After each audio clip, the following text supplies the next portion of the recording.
Parts of ethics. So this is about human values. सबसे पहले बात करते हैं कि मीनिंग क्या है, ह्यूमन वैल्यूज़ होती क्या हैं। तो basically these are the start of standards, rules और रेगुलेशंस। कैसे स्टैंडर्ड, रूल्स एंड रेगुलेशंस का सेट है हमारे बिहेवियर का, कि हम कैसा बिहेव करेंगे, तो उनका एक स्टैंडर्ड है। ये गाइड करते हैं लोगों को कि कैसे हमें इंटरेक्ट करना है दूसरे इंसान के साथ, विद डिफरेंट पीपल, किस तरीके से हमें डिफरेंट बिहेव करना है। टू बी ऑफ वर्थ, कि हमारी भी एक वैल्यू का जनरल मतलब होता है टू बी ऑफ वर्थ, कि जिस चीज़ की कोई वर्थ होती है उसको वैल्यू कहते हैं। ह्यूमन वैल्यू मतलब हमारी क्या वर्थ है। सो वो कैसे रिप्रेजेंट होगा, हमारे बिहेवियर के थ्रू, हमारे स्टैंडर्ड, हमारे रूल्स, हमारे रेगुलेशंस के थ्रू, कैसे हम इंटरेक्ट कर रहे हैं। इंपॉर्टेंट नाम है रॉकरीच, इसको लिख ही लेना है। जब भी क्वेश्चन आएगा ह्यूमन वैल्यूज़ पे तो इस थिंकर को कोट कर देंगे बिना कुछ सोचे समझे। ज़रूरी नहीं है क्योंकि यूपीएससी आके चेक नहीं करने वाला इसने बोली कि नहीं बोली ये चीज़। A specific code of conduct that is personally या फिर सोशली प्रेफरेबल। कहते हैं कि एक स्पेसिफिक ऐसा कोड ऑफ कंडक्ट है जो कि मैं खुद प्रेफर करती हूँ, कि सोसाइटी प्रेफर करती है, उसको हम कहते हैं ह्यूमन वैल्यूज़, कि मेरी वैल्यू है। जैसे कि मेरी वैल्यू है कि मैं like I do not support casteism, so this is my value, है ना। और मैं अगर उसके प्रति कुछ भी होगा तो उसके अगेंस्ट स्टेप लूँगी। सो this is my human value. तो रॉकरीच इसका नाम लिख लेना। ह्यूमन वैल्यूज़ एंड बिलीव्स में क्या डिफरेंस है। देखिए, जो ह्यूमन वैल्यूज़ होती हैं वो एक स्टैंडर्ड ऑफ बिहेवियर है जो कि हमारे लिए इंपॉर्टेंट है और काफ़ी स्टेबल भी रहती हैं। जो मेरे कास्टिसिज्म वाली बात थी वो जनरली काफ़ी लंबे समय तक स्टेबल ही है और अब तक स्टेबल ही रहेगी जनरली। मैं इस चीज़ में नहीं यकीन करती, मुझे अच्छा नहीं लगता, so I don't like it, that's it. ये स्टेबल रहती है। बिलीव हमारी इंटरनल फीलिंग होती है कि समथिंग इज़ ट्रू, प्रूफ की ज़रूरत नहीं है, मैं मानती हूँ, बस मानना is like a believe. Quickly change हो सकते हैं न्यू एक्सपीरियंस के थ्रू। जैसे कि एग्जांपल गोस्ट, कोई इंसान है, कोई पर्सन है जो कि गोस्ट में बिलीव नहीं करता, लेकिन अगर उसका किसी भी इस टाइप की एक्टिविटी से एक्सपीरियंस होता है तो उसका बिलीव चेंज हो जाएगा, वो मानेगा कि हाँ गोस्ट होते हैं। सो बिलीव करना something is true, internal feeling, right. Human values and attitude में क्या डिफरेंस है, सेम, ये अपना वही set of that is conduct है जो कि हमारा स्टैंडर्ड है, जो कि इंपॉर्टेंट है हमारे लिए, ठीक है। एटीट्यूड्स लाइक कि हमारा रिस्पॉन्ड कैसा रहेगा किसी के भी प्रति, पॉजिटिव रहेगा या नेगेटिव रहेगा, इंसान हो, सिचुएशन हो, कुछ भी हो, ये हमारा एटीट्यूड है। सिचुएशनल एंड हमारा क्या रहता है, चेंज होता है, बहुत जल्दी चेंज हो जाता है, ये हमारा वही अगेन स्टेबल रहता है, ज़्यादा जल्दी चेंज नहीं होता है। बस हमें डिफरेंस पता होना चाहिए था। Human values like a set of standards जो कि हम बिहेव करेंगे जिस वे में। बिलीव इज़ लाइक हमारा जो भी है दैट इज़ किसी भी चीज़ को सच या झूठ मानना बेस्ड ऑन द बिलीव, कोई प्रूफ नहीं चाहिए। एटीट्यूड इज़ लाइक कि हम पसंद करते हैं ना पसंद करते हैं ना। रोल क्या है ह्यूमन वैल्यूज़ का, तो देखिए वर्ड टू वर्ड हमें चीज़ों को याद नहीं करना है, लेकिन हमें बार बार रीड करना है, बार बार चीज़ों को सुनना है, बार बार इन चीज़ों को लिखते चलना है, सो दैट ये ऑटोमेटिकली हमारे क्वेश्चंस में आ जाए। तो सबसे पहले हमारे पर्सन के कैरेक्टर को क्या देती है, स्ट्रेंथ देती है। हमारे कैरेक्टर को क्या देती है, स्ट्रेंथ देती है। हमारी लाइफ को डायरेक्शन देती है कि हमें किस लाइफ में किस डायरेक्शन में हमें जाना है, क्या गलत काम करना है, सही काम करना है, तो इस तरीके से हमें डायरेक्शन देगी हमारी लाइफ में। इन्फ्लुएंस करेगी हमारे थॉट्स को, हमारे डिसीजंस को, क्या डिसीजन लेते हैं। मेरे सामने ऑप्शन आया करप्शन का, मैं उसको करूँगी नहीं करूँगी, तो ये किस चीज़ पर डिपेंड करेगा, मेरी ह्यूमन वैल्यूज़, मेरा इंटरेस्टिंग क्या कोड ऑफ बिहेवियर है, इस चीज़ पर डिपेंड करेगा, तो उसको भी इन्फ्लुएंस करता है। Guide intellect to act positively, जो बहुत सोचने वाले लोग हैं, इंटेलेक्ट हैं, उनको पॉजिटिवली एक्ट करने के लिए बोलता है। जैसे कि आपके साथ कोई कितना ही बुरा करे, किसी ने बुरा करा, लेकिन आपका इंटेलेक्ट ये कह रहा है कि चलो कोई नहीं, लेट इट गो, तो आप कैसा बिहेव करोगे, पॉजिटिव बिहेव करोगे ना, एक्ट पॉजिटिवली हर सिचुएशन में, उस चीज़ को भी गाइड करता है। अगर एक सिविल सर्वेंट के लिए देखें तो ये अपहोल्ड कर पाएगा रूल ऑफ लॉ को विद वैल्यूज़ के साथ। मतलब रूल एंड वैल्यूज़ दोनों को मैं एक साथ लेके जाऊँगी अगर मेरे पास खुद के अंदर ह्यूमन वैल्यूज़ हैं तो। ट्रांसपेरेंसी आएगी, अकाउंटेबिलिटी आएगी, मैं ट्रांसपेरेंट रहूँगी, मैं चीज़ों को छिपाऊंगी नहीं, सीक्रेट नहीं रखूँगी, है ना। अकाउंटेबल रहूँगी, जवाब दे, क्योंकि मैंने कुछ गलत ही नहीं करा, मेरी ह्यूमन वैल्यूज़ ने मुझे कुछ गलत नहीं करने दिया, तो मैं अकाउंटेबल भी रहूँगी। Uphold the fairness and the equity for social justice, मैं सोशल जस्टिस करूँगी, सोसाइटी में जस्टिस करूँगी, सबको बराबर तरीके से देखूँगी, सबको बराबर नज़रिए से देखूँगी, फेयर रहूँगी सबके साथ, भेदभाव नहीं करूँगी, इक्विटी लाऊंगी। बिल्ड पब्लिक ट्रस्ट, लोगों का भी फिर मुझ पर भरोसा आएगा एज अ पब्लिक सर्वेंट। अगर मेरे अंदर ह्यूमन वैल्यूज़ हैं, अच्छी ह्यूमन वैल्यूज़ हैं, तो I will have a public मुझ पर ट्रस्ट करेगी, भरोसा करेगी। Make one aware of social responsibility and public interest, plus में जिसके अंदर ह्यूमन वैल्यूज़ होती हैं वो अवेयर हो जाता है कि उसकी रिस्पॉन्सिबिलिटी क्या बनती है किसी पर्टिकुलर सर्कमस्टेंस में, सिचुएशन में, या किसके प्रति क्या जिम्मेदारी है, वो उसके प्रति अवेयर रहता है। And public interest like as like husband wife का, चलो हम एग्जाम्पल ले लेते हैं, तो वाइफ के अंदर अगर वैल्यूज़ है तो वो रिस्पॉन्सिबल रहेगी टुवार्ड्स कि उसके हस्बैंड से प्रति उसकी कौन सी रिस्पॉन्सिबिलिटीज़ बनती है, वो उसको फुलफिल करेगी। So these are all the roles of the human values. तो वैसे कुछ भी लिख सकते हो, देखो एज इट इज़ उसको लिखने की ज़रूरत नहीं है, बट बार बार सुनोगे तो वो चीज़ें आंसर्स में लिख पाओगे। ना बात करते हैं एक और है, that is a value of innovation and health in creative solution. Human values है, मेरे को एक प्रॉब्लम समझ में आ रही है कि आज के टाइम में हमारी सोसाइटी में ना जो वेस्ट मैनेजमेंट है, ठीक है, वो बहुत अच्छा नहीं होता है। तो मेरी वैल्यू ने मुझे समझाया कि ये चीज़ गलत है, अब इसको करना है तो करने के लिए मैं सोल्यूशन ढूंढूंगी, ठीक है। सोल्यूशन मैंने क्या ढूंढा कि हम किस तरीके से प्लास्टिक का रीयूज़ कर सकते हैं, उसके लिए स्टार्टअप्स लगा सकते हैं, उसको सपोर्ट कर सकते हैं, समझ लीजिए। तो क्रिएटिव सोल्यूशन भी फाइंड कराने में हेल्प कराती है। Shit. So lack of values के 7 ये साइंस थे गांधी के, 7 सिंस ऑफ गांधी। इसको एक बार मैं लिखती हूँ, रुकिए।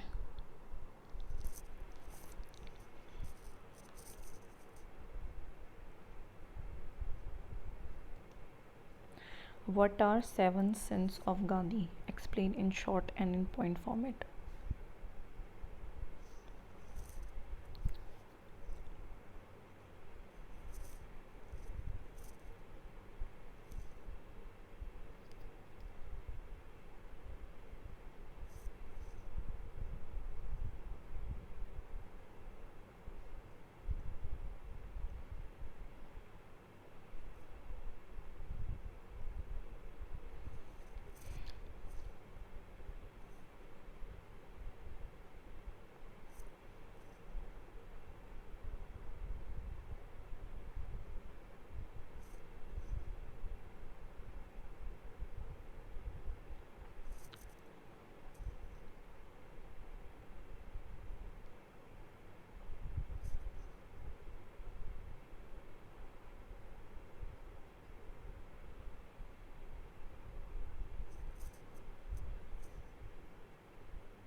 ओके, सो जो भी हम भूल गए थे, दैट इज़ लिखना, सिंस ऑफ गांधी, तो उसको हम लिख लेते हैं। वो कहते हैं कि वैल्यू नहीं होगा तो ये सारी चीज़ें होंगी, ठीक है। तो this will happen if there is no values.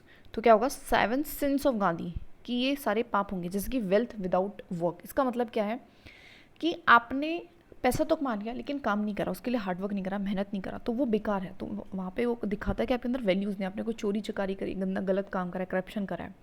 Then pleasure without conscience, इसका मतलब है अगर आप अंदर से खुश नहीं हो लेकिन दिखा रहे हो जैसे खुश हो, तो वो कुछ खुश नहीं है। आप इनर आपके पीस ही नहीं है ना। जैसे कि हुआ क्या, आपने किसी को मर्डर करके, कोई वेल्दी पर्सन था उसको मर्डर कर दिया, मर्डर करके आपने क्या करा, पैसा कमा लिया, है ना। पैसा कमाया तो आपको खुशी मिली, प्लेजर मिला, लेकिन आप अंदर से, आपके अंदर गिल्ट है, डर है, एक फियर है, ठीक है। तो आप बिना अगर आप अंदर से खुश नहीं हो तो फिर वो फ़ायदा नहीं है उस प्लेजर का।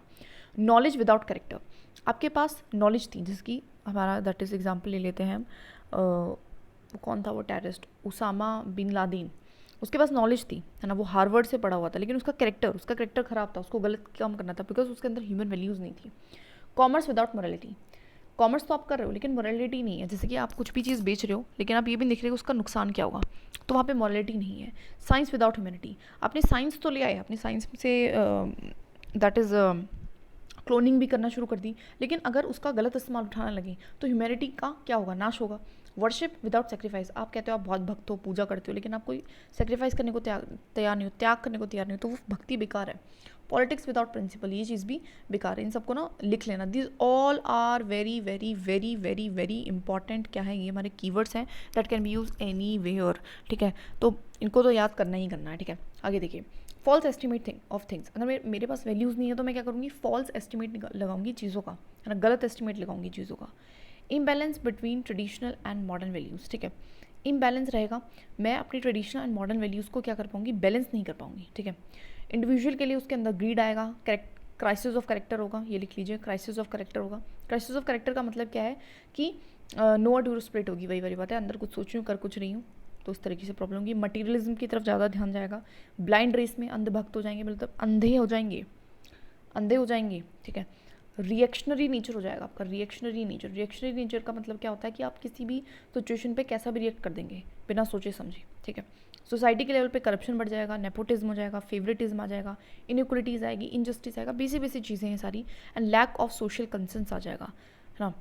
सोशल कॉन्शियसनेस नहीं रहेगा लोगों के अंदर। देन एक पब्लिक सर्वेंट के लिए उसकी रिस्पॉन्सिवनेस कम हो जाएगी, वो चीज़ों को रिस्पॉन्सिव लेना, ठीक है चल रहा है, ठीक है ऐसे रहने लगेगा। लोअर पब्लिक ट्रस्ट, लोग उस पर भरोसा नहीं करेंगे क्योंकि उसके अंदर मॉरल्स नहीं है। इनफेक्टिव पब्लिक सर्विसेज, अब जिसके अंदर मॉरल्स नहीं है, जो अपने काम को सीरियस नहीं है, अपने काम को रिस्पेक्ट नहीं कर रहा, वो ऑनेस्ट नहीं है, वो इंटीग्रिटी उसके अंदर नहीं है, वो रिस्पॉन्सिव नहीं है, अकाउंटेबल नहीं है, तो वो क्या देगा, इन इफेक्टिव पब्लिक सर्विसेज देगा, है ना। ह्यूमन वैल्यूज़ का स्टैटिक है, डायनेमिक है। तो बेसिकली ह्यूमन वैल्यूज़ डिपेंड किस चीज़ पे करती है, हमारी सोसाइटी पे, इंडिविजुअल पे, है ना, कल्चर पे, इन सारी चीज़ों पे।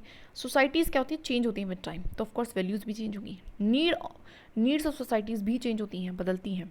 एग्जाम्पल ले लो LGBTQ के राइट्स को, एग्जाम्पल ले लो लिव इन रिलेशनशिप्स को, एग्जाम्पल ले लो that is sex before marriage को, तो बदली तो वैल्यूज़ भी बदले। चेंज लेकिन स्लो होता है, धीरे धीरे।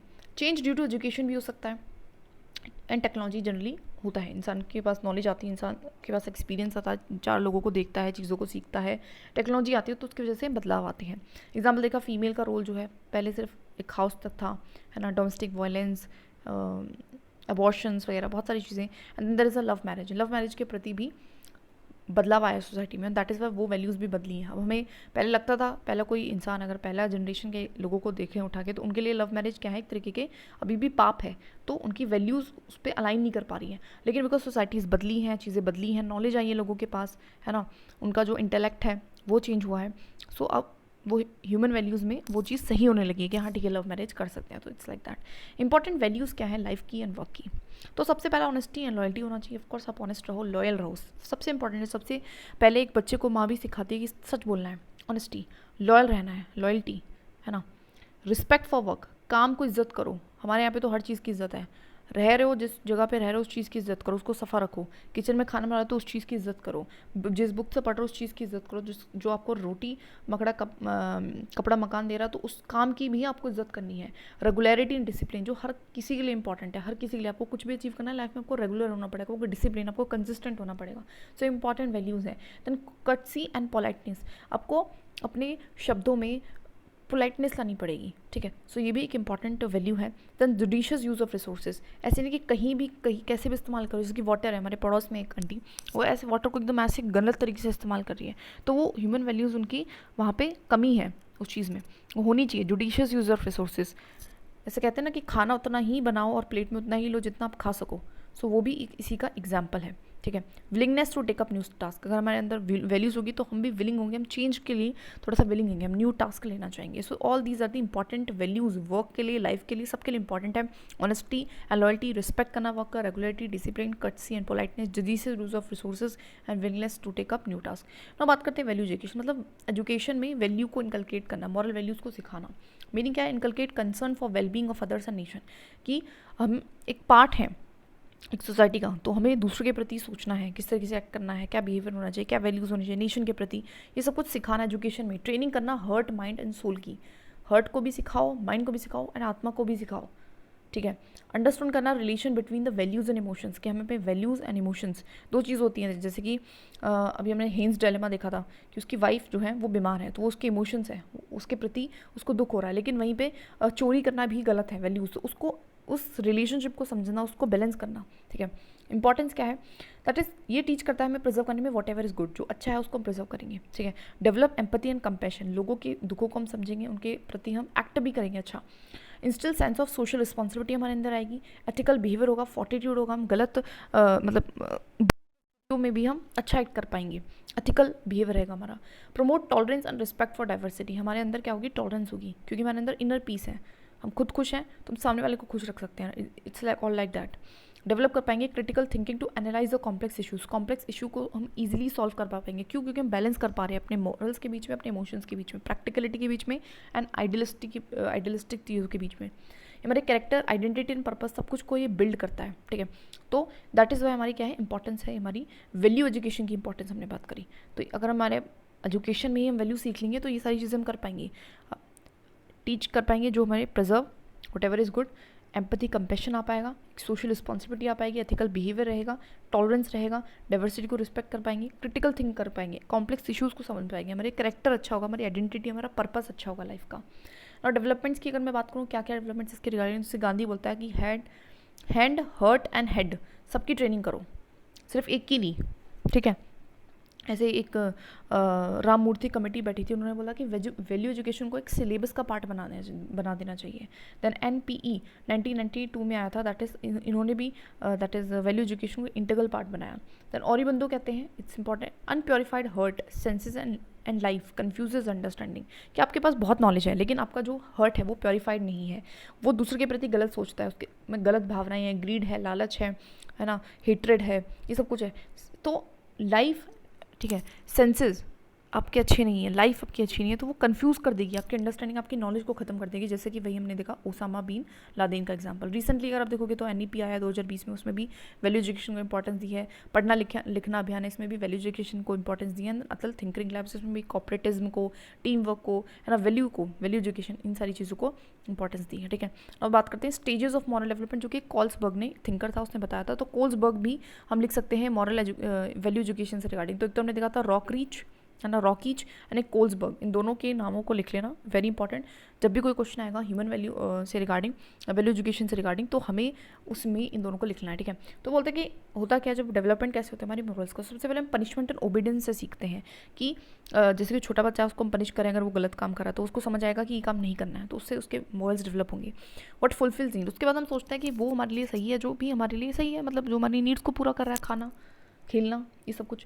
देन इंटरपर्सनल कॉन्कॉर्डेंस, इसका मतलब क्या होता है, ये इंपॉर्टेंट है। इंटरपर्सनल कॉन्कॉर्डेंस का मतलब होता है कि हम जिन लोगों के साथ रहते हैं, उनके साथ इंटरेक्ट करते हैं, तो उनसे वैल्यू सीखते हैं। Then there is abide by law and order, जो गवर्नमेंट के लॉ एंड ऑर्डर है उनको समझते हैं, जैसे कि रेड सिग्नल पे हमें रुकना है, ये सब कुछ। एंड देन सोशल कॉन्ट्रैक्ट, हम सोसाइटी से बहुत सारी चीज़ें सीखते हैं। There is a concise driven morals, ये भी इंपॉर्टेंट कीवर्ड है। कंसाइज ड्रिवन मॉरल्स का मतलब क्या होता है कि फिर हमारी खुद की अंतरात्मा जगती है, हमारे खुद के, हम खुद एक तरीके से क्रिटिकली एनालाइज कर पाते हैं, ठीक है, चीज़ों को बहुत अच्छे से समझ पाते हैं, लॉजिकली, इमोशनली, मतलब हर तरीके से हर एंगल को लेके सोच पाते हैं और फिर डिसीजन लेते हैं। So that is conscience driven, अंतरात्मा की बात सुन के, ऐसे वाले मॉरल्स, ठीक है। That's it.